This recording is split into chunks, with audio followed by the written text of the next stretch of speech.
മറയേണ്ടതോർത്ത്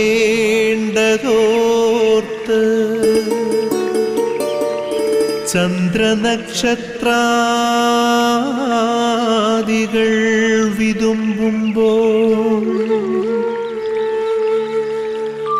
മാറ്റമില്ലാതെങ്ങും വിരാജിക്കും ദൈവമേ, അങ്ങയെ വാഴ്ത്തുന്നു ഞങ്ങൾ. ഉദിച്ചെങ്ങും പ്രഭതൂകും പാരിലെ സൂര്യരശ്മിയേക്കാൾ പ്രശോഭിച്ചെന്നും പ്രസാദമേകുന്ന ദൈവമേ, അങ്ങേ മഹിമാവെത്ര മനോജ്ഞം. മിശിഹായ സ്നേഹമുള്ള സഹോദരി സഹോദരങ്ങളെ, പ്രഭാത വിരുന്ന് എന്ന ഈ പ്രോഗ്രാമിലേക്ക് ലോകമെമ്പാടുമുള്ള എല്ലാ പ്രേക്ഷകരെയും സ്നേഹപൂർവ്വം സ്വാഗതം ചെയ്യുന്നു. ഈ പ്രഭാതത്തിൽ നമുക്ക് കർത്താവിനോട് ചേർന്നിരിക്കാം. അതിന് നമ്മെ പരിശുദ്ധ അമ്മ സഹായിക്കും. അമ്മയാണ് നമ്മുടെ മധ്യസ്ഥ. അമ്മ എപ്പോഴും നമ്മെ സഹായിക്കുക മാത്രമല്ല, നമ്മെ വഴി നടത്താനായിട്ട് നമ്മുടെ കൂടെ ഉണ്ടാവും. എത്രയോ പേർക്ക് അനുഭവങ്ങളുണ്ടായിട്ടുണ്ട്. ആ അമ്മയോട് നമുക്ക് ഇന്ന് ചേർത്ത് നിർത്തേണ്ട ചില വ്യക്തികളുണ്ട്. ചില വ്യക്തികൾ അവരുടെ ചിന്ത ഇങ്ങനെയാണ്: എനിക്ക് വാക്ചാതുര്യമൊന്നുമില്ല, പ്രസംഗിക്കാൻ അറിയില്ല, ഞാൻ പിന്നെ എന്തു ചെയ്യാനാ? ഈ വാക്ചാതുര്യം ഉണ്ടെങ്കിൽ മാത്രമേ മറ്റുള്ളവരെ സഹായിക്കാൻ പറ്റൂ എന്ന് ചിന്തിക്കുന്നവരാണ് അവർ. സംസാരിക്കാനുള്ള പാഠവുമില്ല, അല്ലെങ്കിൽ ചിലർക്ക് വിക്കുള്ളവരുണ്ട്. അവർക്ക് പ്രവർത്തിക്കാൻ പറ്റും, പക്ഷെ അതിനെക്കുറിച്ചുള്ളൊരു ചിന്ത അവർക്കില്ല. അപ്പോൾ നമുക്കില്ലാത്ത കഴിവുകൾ, അതിനെക്കുറിച്ച് മാത്രം ചിന്തിച്ചിരിക്കുന്നവർ, അവർക്കുള്ള കഴിവിനെക്കുറിച്ചുള്ള ചിന്ത അവർക്കില്ല. അങ്ങനെ ആയിരിക്കുന്ന വളരെയധികം പേര്, ആയിരക്കണക്കിന് പതിനായിരക്കണക്കിന് ആൾക്കാർ നമുക്ക് ചുറ്റുമുണ്ട്, പ്രത്യേകിച്ച് യുവതയുവാക്കൾ. കാരണം അവർക്കാണ് തങ്ങൾക്ക് ചെറിയ കഴിവാണെങ്കിൽ ആ കഴിവ് വളർത്തിയെടുക്കാൻ സാധിക്കേണ്ടത്. അപ്പം അതുകൊണ്ട് അവരെ, അങ്ങനെയുള്ള എല്ലാ വ്യക്തികളെയും നമുക്ക് പരിശുദ്ധ അമ്മയുടെ കരങ്ങളിൽ കൊടുത്തുകൊണ്ട് യേശുവിനോട് പ്രാർത്ഥിക്കാനായിട്ട് അമ്മയോട് പറയാം. നന്മ നിറഞ്ഞ മറിയമേ സ്വസ്തി, കർത്താവ് അങ്ങയോടുകൂടെ സ്ത്രീകളിൽ അനുഗ്രഹിക്കപ്പെട്ടവളാകുന്നു. അമ്മയുടെ ഉദരത്തിൽ ബലമായ ഈശോ അനുഗ്രഹിക്കപ്പെട്ടവനാകുന്നു. പരിശുദ്ധ മറിയമേ, തമ്പുരാൻ്റെ അമ്മേ, പാപികളായ ഞങ്ങൾക്ക് വേണ്ടി ഇപ്പോഴും ഞങ്ങളുടെ മരണസമയത്തും തമ്പുരാനോട് അപേക്ഷിച്ചുകൊള്ളണമേ. ആമേൻ. പരിമളത്തിനുറവയാം നറുസൗരഭ്യമാകട്ടെ ഞങ്ങളുമീ മണ്ണിൽ.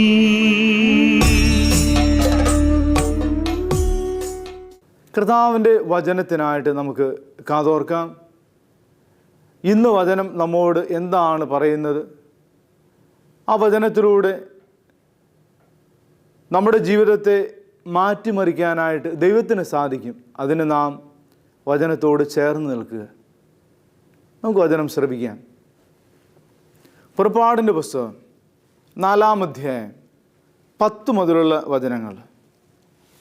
മോശ കർത്താവിനോട് പറഞ്ഞു: കർത്താവേ, ഞാൻ ഒരിക്കലും വാക്ചാതുര്യമുള്ളവനായിരുന്നില്ല. അങ്ങ് ദാസനോട് സംസാരിച്ചതിന് ശേഷവും അങ്ങനെ തന്നെ. സംസാരിക്കുമ്പോൾ നാവിന് തടസ്സമുള്ളവനാണ് ഞാൻ.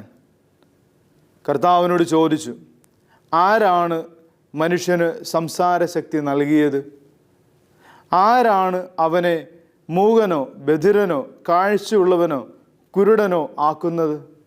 കർത്താവായ ഞാനല്ലേ. ആകയാൽ നീ പുറപ്പെടുക, സംസാരിക്കാൻ ഞാൻ നിന്നെ സഹായിക്കും. നീ പറയേണ്ടത് എന്തെന്ന് ഞാൻ പഠിപ്പിച്ചു തരും. എന്നാൽ അവൻ അപേക്ഷിച്ചു: കർത്താവേ, ദയചെയ്ത് മറ്റാരെയെങ്കിലും അയക്കണമേ. അപ്പോൾ കർത്താവ് മോശയോട് കോപിച്ചു പറഞ്ഞു: നിനക്ക് ലേവ്യനായ അഹറോൻ എന്നൊരു സഹോദരനുണ്ടല്ലോ, അവൻ നന്നായി സംസാരിക്കുമെന്ന് എനിക്കറിയാം. ഇതാ, അവൻ നിന്നെ കാണാൻ വരുന്നു. നിന്നെ കാണുമ്പോൾ അവൻ സന്തോഷിക്കും. പറയേണ്ട വാക്കുകൾ നീ അവന് പറഞ്ഞു കൊടുക്കുക. ഞാൻ നിന്നെയും അവൻ്റെയും നാവിനെ ശക്തിപ്പെടുത്തും. നിങ്ങൾ ചെയ്യേണ്ടത് നിങ്ങൾക്ക് ഞാൻ പഠിപ്പിച്ചു തരികയും ചെയ്യും. അവൻ നിനക്ക് പകരം ജനത്തോട് സംസാരിക്കും. അവൻ നിൻ്റെ വക്താവായിരിക്കും. നീ അവന് ദൈവത്തെ പോലെയും. ഈ വടി കയ്യിലെടുത്തു കൊള്ളുക. നീ അതുകൊണ്ട് അത്ഭുതങ്ങൾ പ്രവർത്തിക്കും. മോശയുടെ ജീവിതത്തിൻ്റെ ഒരു ഏടാണ് നമ്മൾ വായിച്ചത്. ഏറ്റവും പ്രധാനപ്പെട്ട ഒരു സംഭവമാണ്. എന്തുകൊണ്ടാണ് ദൈവം അശക്തരായവരെ തിരഞ്ഞെടുത്തത്? ശക്തിയുള്ളവരെയോ കഴിവുള്ളവരെയോ ഒന്നുമല്ല ദൈവം തിരഞ്ഞെടുക്കുന്നത്. ദൈവത്തിൻ്റെ തിരഞ്ഞെടുപ്പിന് വളരെയധികം വ്യത്യാസമുണ്ട്. അവൻ ആഗ്രഹിക്കുന്നവരെയാണ് അവൻ തിരഞ്ഞെടുക്കുക. നാം ആഗ്രഹിക്കുന്ന വ്യക്തികളെയോ അല്ലെങ്കിൽ ഞാൻ ആഗ്രഹിക്കുന്ന പോലെ എന്നെയോ അല്ല തിരഞ്ഞെടുക്കുക. പിന്നെയോ ദൈവത്തിൻ്റെ മനസ്സിൽ എന്താണോ ആഗ്രഹിക്കുന്നത് അതാണ് നടപ്പിലാക്കുക. ദൈവഹിതം എന്ന് നമ്മൾ പറയില്ലേ? അപ്പം ദൈവഹിതമാണ്. അപ്പം ദൈവഹിതം നടപ്പാക്കപ്പെടണം. അതിന് നമ്മെ തന്നെ ദൈവത്തിന് വിട്ടുകൊടുക്കുക. ഇവിടെ മോശ തന്നെ തന്നെ വിട്ടുകൊടുക്കാൻ തയ്യാറല്ല. കാരണം മോശയോട് തൻ്റെ ജനത്തെ നയിക്കാനാണ് ആവശ്യപ്പെടുക. മോശ ചിന്തിക്കുന്നത് തൻ്റെ ജനത്തെ നയിക്കുക എന്ന് പറയുന്നത് വാക്ചാതുര്യം വേണം, അവരോട് സംസാരിക്കണം, ആയിരക്കണക്കിന് ആൾക്കാരോട് സംസാരിച്ച് അവരെ വേണ്ട വിധത്തിൽ നയിക്കാൻ സാധിക്കണം. മോശ നോക്കിയപ്പോൾ ഇതൊന്നും സാധ്യമല്ല. എന്നാൽ പിന്നെ ദൈവത്തിന് ഈ പറയുന്ന അഹ്റോൻ ഇത്രയും വാക്ചാതുര്യമൊക്കെ ഉള്ളതല്ലേ, അവനെ എൻ്റെ നേതാവാക്കിയാൽ നമ്മൾ അങ്ങനെ ചിന്തിക്കും അല്ലേ? ഈ ദൈവം തന്നെ പറയുന്നുണ്ട്, നിനക്ക് ലേവ്യനായ അഹ്റോൻ എന്നൊരു സഹോദരനുണ്ടല്ലോ, അവൻ നന്നായി സംസാരിക്കുമെന്ന് എനിക്കറിയാം. അപ്പോൾ അവൻ്റെ സംസാരമല്ല ദൈവത്തിന് ആവശ്യം. അഹ്റോൻ്റെ സംസാരം ആവശ്യമാണ്, അതുപോലെ തന്നെ മോശയുടെ പ്രവൃത്തിയും. അതുകൊണ്ടാണ് മോശയെ ദൈവം തിരഞ്ഞെടുത്തത്. അപ്പോൾ നാം എപ്പോഴും എനിക്ക് കഴിവില്ലാത്തവനാണ്, എൻ്റെ കഴിവുകൾ ഒരിക്കലും ഉപയോഗമുള്ളതല്ല, ഇപ്പോൾ സംസാരിക്കാൻ പറ്റാത്തവർ തന്നെ ചിന്തിക്കുന്നുണ്ടാവും. ദൈവം തന്നെ പറയുന്നില്ലേ, ഞാൻ തന്നെയാണ് ഈ പറയുന്ന ആൾക്കാരെയെല്ലാം തിരഞ്ഞെടുത്തത്. അവനെ മൂകനോ ബധിരനോ കാഴ്ചയുള്ളവനോ കുരുടനോ ആക്കുന്നത് കർത്താവായ ഞാനല്ലേ. ആകയാൽ നീ പുറപ്പെടുക, സംസാരിക്കാൻ ഞാൻ നിന്നെ സഹായിക്കും. അപ്പോൾ നമ്മുടെ ജീവിതത്തിൽ ദൈവം ഇന്ന് പറയുന്നൊരു കാര്യമുണ്ട്, ഞാൻ നിന്നെ സഹായിക്കും. ഈ പ്രഭാതത്തിൽ നിങ്ങൾ ചിന്തിക്കണം. ഈശോ കടന്നു വന്നിട്ട് പറയും, ദൈവം കടന്നു വന്നിട്ട് നമ്മോട് പറയും, ഞാൻ നിന്നെ സഹായിക്കാനുണ്ട്, നീ ഒന്നും ഭയപ്പെടേണ്ട കാര്യമൊന്നുമില്ല. നിന്റെ കഴിവുകേടിനെക്കുറിച്ച് നീ ചിന്തിക്കേണ്ട, നിന്റെ പ്രയാസങ്ങളെക്കുറിച്ച് നീ ചിന്തിക്കേണ്ട, നിനക്കില്ലാത്തതിനെക്കുറിച്ച് നീ ചിന്തിക്കാതെ നിനക്കുള്ള ചെറിയ കഴിവാണെങ്കിൽ ആ കഴിവ് വേണ്ട വിധത്തിൽ വിനിയോഗിക്കാനായിട്ട് ഞാൻ നിന്നെ സഹായിക്കും. ഇതാ കർത്താവ് നമ്മോട് പറയുന്നു ഈ പ്രഭാതത്തിൽ. അപ്പം അതുകൊണ്ട് ആരെങ്കിലുമൊക്കെ, നാം അറിയുന്ന ആരെങ്കിലുമൊക്കെ ഇങ്ങനെ ചിന്തിച്ചിരിപ്പുണ്ടെങ്കിൽ അവരോട് പറയുക, ദേ ഇതാണ് കർത്താവ് പറയുന്നത്, ഇതാണ് മോശയോട് കർത്താവ് പറഞ്ഞത്. മോശയെ ദൈവം വലിയ പ്രവാചകനാക്കി മാറ്റിയില്ലേ? പഴയ നിയമത്തിലെ ഏറ്റവും വലിയ പ്രവാചകനാണ് മോശ. ഇപ്പോൾ മോശ എന്താ പറഞ്ഞത്? ഒന്നും പറഞ്ഞിട്ടില്ല, പറഞ്ഞതെല്ലാം അഹ്റോന്. പക്ഷേ അവൻ ഏറ്റവും വലിയ പ്രവാചകനാക്കിയത് ദൈവമാണ്. ദൈവം അവനെ സഹായിച്ചു. അവൻ്റെ പ്രവൃത്തികളിലൂടെ അവൻ കടന്നു വരുമ്പോൾ, അഹ്റോൻ സംസാരിക്കുമ്പോൾ, ദൈവം പറയുന്നത് ഇവർ പ്രവർത്തിക്കുമ്പോൾ, ദൈവം പറയുന്നത് പ്രവർത്തിക്കുക, അപ്പോഴാണ് ദൈവം സഹായിക്കുക. അപ്പോൾ ആ ഒരവസ്ഥയിലേക്ക് നമ്മുടെ കൂടെയുള്ളവരെ നയിക്കാനായിട്ട് നമുക്ക് സാധിക്കട്ടെ. അതിനായി നമുക്ക് പ്രാർത്ഥിക്കാം. കർത്താവിൻ്റെ ശക്തി നമ്മിലേക്ക് പ്രവഹിക്കാനായിട്ടുള്ള കൃപയ്ക്കായി. എങ്ങനെ?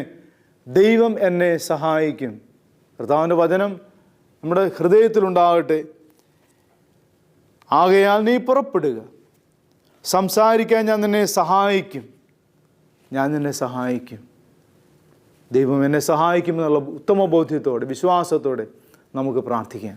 ആബാ പിതാവേ, സ്നേഹാഗ്നിയാൽ ജ്വലിക്കട്ടെ മക്കളാ ഞങ്ങളെല്ലാം.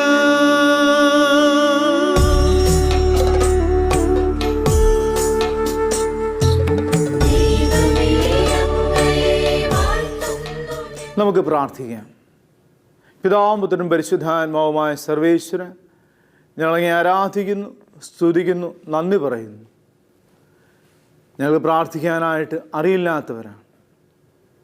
എങ്ങനെ പ്രാർത്ഥിക്കണമെന്ന് പോലും അറിയില്ല, എങ്ങനെ സംസാരിക്കണമെന്ന് അറിയില്ല. ആകെ നിരാശയിൽപ്പെട്ടിരിക്കുന്ന അവസ്ഥ. ദൈവമേ, നീ ഞങ്ങളെ ഉപയോഗിക്കണമേ. നീ പറയുന്നത് കേൾക്കുവാനായിട്ട് ഞങ്ങളെ ശക്തിപ്പെടുത്തണമേ, ബലപ്പെടുത്തണമേ. ഞങ്ങളിതാ അപ്പസ്തോലന്മാരോട് അപേക്ഷിക്കുന്നു, ഞങ്ങൾക്ക് വേണ്ടി മാധ്യസ്ഥം യാചിക്കണമേ. തോമാശ്ലീഹായെ, വിശുദ്ധ പൗലോശ്ലീഹായെ, വിശുദ്ധ യോഹന്നാനെ, വിശുദ്ധ മർക്കോസ്, വിശുദ്ധ ലൂക്ക, ഞങ്ങൾക്ക് വേണ്ടി മാധ്യസ്ഥം യാചിച്ച് പ്രാർത്ഥിക്കണമേ.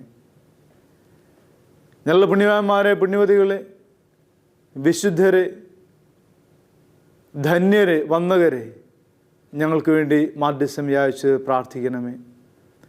ഞങ്ങളുടെ കാവൽമാലാഹായെ ഞങ്ങളെ നേരായ വഴിയിൽ നടത്തണമേ. മുഖ്യദൂതന്മാരായ ഗബ്രിയേല്, റഫായേല്, മിഖായേല് ഞങ്ങളുടെ കൂടെ ആയിരുന്ന് ഞങ്ങൾക്ക് സംരക്ഷണം നൽകി ഞങ്ങളെ നയിക്കണമേ. ഞങ്ങളുടെ പേരിന് കാരണഭൂതരായ വിശുദ്ധരെ, ഞങ്ങളുടെ ഇടവകയുടെ മധ്യസ്ഥരെ ഞങ്ങൾക്ക് വേണ്ടി മാധ്യസ്ഥം യാചിച്ച് പ്രാർത്ഥിക്കണമേ. ജീവിക്കുന്നവരായ വിശുദ്ധരായ പുണ്യാത്മാക്കളെ ഞങ്ങൾക്ക് വേണ്ടി മാധ്യസ്ഥം യാചിച്ച് പ്രാർത്ഥിക്കണമേ. നിത്യം പിതാവും പുത്രനും പരിശുദ്ധാത്മാവുമായ സർവേശ്വര എന്നേക്കും ആമേൻ.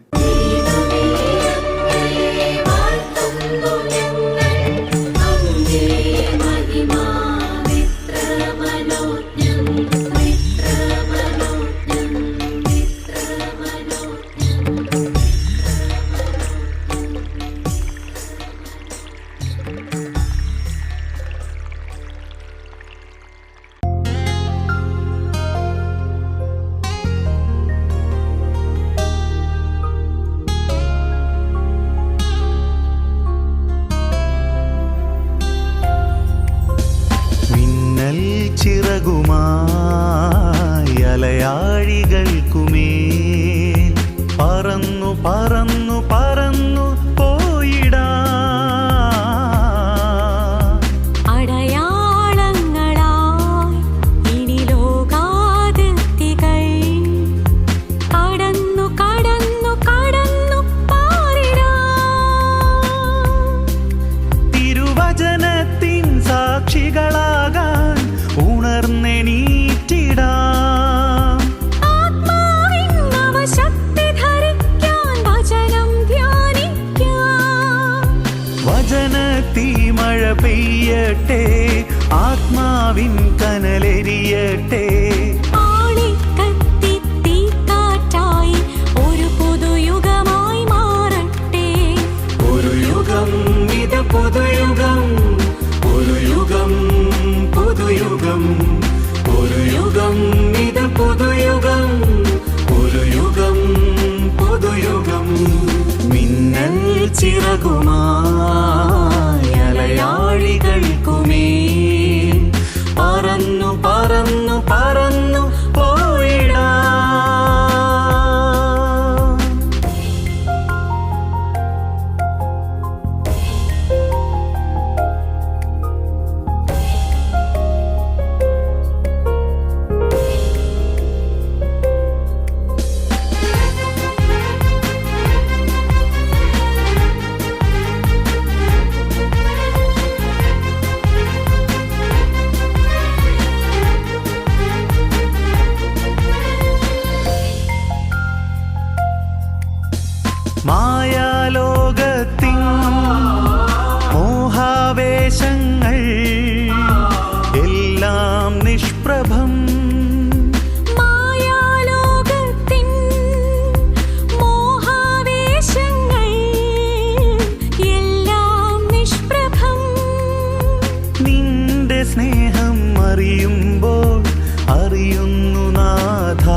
ചിറകുമായി അലയാഴികൾക്കുമേൽ പറന്നു പറന്നു പറന്നു പോയിടാ. അടയാളങ്ങളായി ഇനി ലോകാതിർത്തികൾ കടന്നു കടന്നു കടന്നു പാറിടാം. തിരുവചനത്തിൻ സാക്ഷികളാകാൻ ഉണർന്നെണീറ്റിടാം. ആത്മാവിൻ നവശക്തി ധരിക്കാൻ വചനം ധ്യാനിക്കാം. വചനത്തീ മഴ പെയ്യട്ടെ, ആത്മാവിൻ കനലെരിയട്ടെ. ആളിക്കത്തി തീക്കാറ്റായി ഒരു പുതുയുഗമായി മാറട്ടെ. ഒരു യുഗം ഇത് പുതുയുഗം, ഒരു യുഗം പുതുയുഗം, ഒരു യുഗം ഇത് പുതുയുഗം, ഒരു യുഗം പുതുയുഗം. മിന്നൽ ചിറകുമായി അലയാഴികൾക്കുമേൽ പറന്നു പറന്നു പറന്നു പോയിടാ.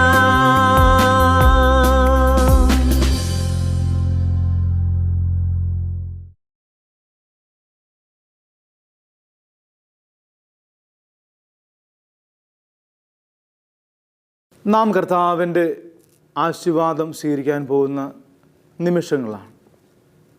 നമുക്ക് അതിനായിട്ട് ഒരുങ്ങാം. ഈ ലോകത്തിലുള്ള സാർവത്രിക കത്തോലിക്ക സഭയിലെ എല്ലാ അംഗങ്ങളെയും ചേർത്ത് പിടിച്ചുകൊണ്ട്, ഈ ലോകത്തിലേക്ക് ജനിച്ചു വീഴുന്ന എല്ലാ മക്കളെയും ചേർത്ത് പിടിച്ചുകൊണ്ട്, ദൈവത്തിൻ്റെ സന്നിധിയിലാണ് ഞാനെന്നുള്ള ബോധ്യത്തോടെ ഈ ലോകത്തുള്ളവരും പരലോകത്തുള്ളവരും നമ്മോട് ചേർന്ന് നിൽക്കുന്ന നിമിഷങ്ങളാണെന്നുള്ള ബോധ്യത്തോടെ നമുക്കായിരിക്കാം. കർത്താവ് നമുക്ക് നൽകുന്ന ഈ കൃപ, ഈ ആശീർവാദം മറ്റുള്ളവരിലേക്കും കർത്താവെ നീ ഒഴുക്കണമേ എന്ന് ചിന്തയോടെ നമുക്ക് ഈ ആശീർവാദം സ്വീകരിക്കാം. നമ്മുടെ കർത്താവ് ഈശോ മിശിഹായുടെ കൃപയും പിതാവായ ദൈവത്തിൻ്റെ സ്നേഹവും പരിശുദ്ധാത്മാവിൻ്റെ സഹവാസവും നമ്മെല്ലാവരോടും കൂടി ഉണ്ടായിരിക്കട്ടെ, ഇപ്പോഴും എപ്പോഴും എന്നേക്കും. ആമേൻ. മിശിഹായ സ്നേഹമുള്ള സഹോദരി സഹോദരങ്ങളെ, നമ്മളിപ്പോൾ നമ്മുടെ ഈ പ്രഭാത വിരുന്ന് വൈൻഡപ്പ് ചെയ്യാൻ പോകുന്ന സമയം. നിങ്ങളൊരു കാര്യം ഓർക്കുക, വളരെയധികം പേര് പ്രത്യേകിച്ച് ഡിവൈൻ ധ്യാന കേന്ദ്രത്തിൽ മരിയൻ കൂടാരത്തിലിരുന്ന് നിങ്ങൾക്ക് വേണ്ടി പ്രാർത്ഥിക്കുന്നുണ്ട്, മധ്യസ്ഥം യാചിച്ച് പ്രാർത്ഥിക്കുന്നുണ്ട്. അവരെയും നിങ്ങൾ ഓർക്കുക, അവർക്ക് വേണ്ടിയും നിങ്ങളും പ്രാർത്ഥിക്കും, പരസ്പരം പ്രാർത്ഥിക്കുന്ന വ്യക്തികളായി മാറാം. അതുപോലെ തന്നെ ഈ പ്രോഗ്രാമിൻ്റെ നടത്തിപ്പിനായിട്ട് വളരെയധികം പേര് സഹായിക്കുന്നുണ്ട്, സാമ്പത്തികമായിട്ടും ബൗദ്ധികമായിട്ടും പ്രാർത്ഥനയിലൂടെയും. അവരെയും ഓർക്കുക, അവർക്ക് വേണ്ടിയും പ്രാർത്ഥിക്കുക. ഈ പ്രോഗ്രാമിൻ്റെ പിറകിൽ പ്രവർത്തിക്കുന്ന വളരെയധികം പേരുണ്ട്. അവർക്ക് വേണ്ടിയും അവരുടെ കുടുംബാംഗങ്ങൾക്ക് വേണ്ടിയും പ്രാർത്ഥിക്കണമേ എന്ന് ഈ അവസരത്തിൽ ഓർമ്മപ്പെടുത്തുന്നു.